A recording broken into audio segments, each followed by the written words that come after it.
Hi, I'm John Mark, a 24-year veteran of the United States Army. Welcome to the Beaten Zone. Since leaving the military, I've spent a lot of time thinking about the things I did, what I saw, who I served with, and what it all means. I'm grateful to my fellow veterans who have taken to the public space to reflect on service. They played an important role in helping me make sense of my own experience. But if I'm honest, there is a gap in the broader conversation about conflict, and that's problematic for a number of reasons. You see, too often in media, conversations about war are filtered through the same voices: senior leaders, beltway players, and accomplished elite operators. They're dominated by American perspectives. Rarely do we get the chance to hear the perspectives of civilians who lived and suffered in war zones. This creates an incomplete understanding about conflict because the dominant voices in media represent just a sliver of those who lived through war. And when we only hear from that sliver, we miss the rest. Those are the overlooked yet equally consequential experiences. That's why I'm launching the Beaten Zone. The project follows in the tradition of books like The Things They Carried by Vietnam veteran Tim O'Brien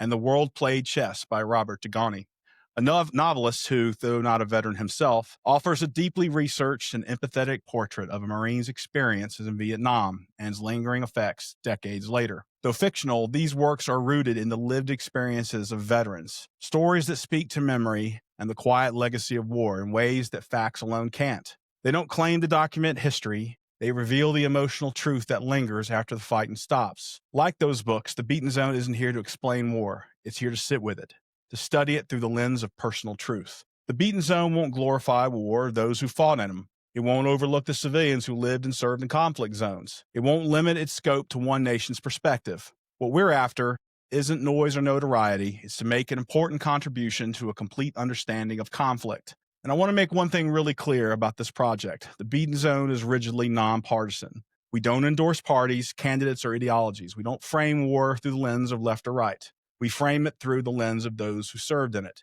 We're not here to debate grand strategy, legislate morality, or litigate history. We're here to sit with the lived experiences of war and all its complexity. And policy debates, no matter how well informed, can never capture the life in the Beaten Zone. That doesn't mean our guests won't share opinions. We welcome them, even those that are controversial or considered to be unconventional. But we're not here to script, steer, sanitize our stories. This isn't propaganda. It's not performance. It's a space for understanding. The Beaten Zone will dig into the less visible, often ignored corners of war.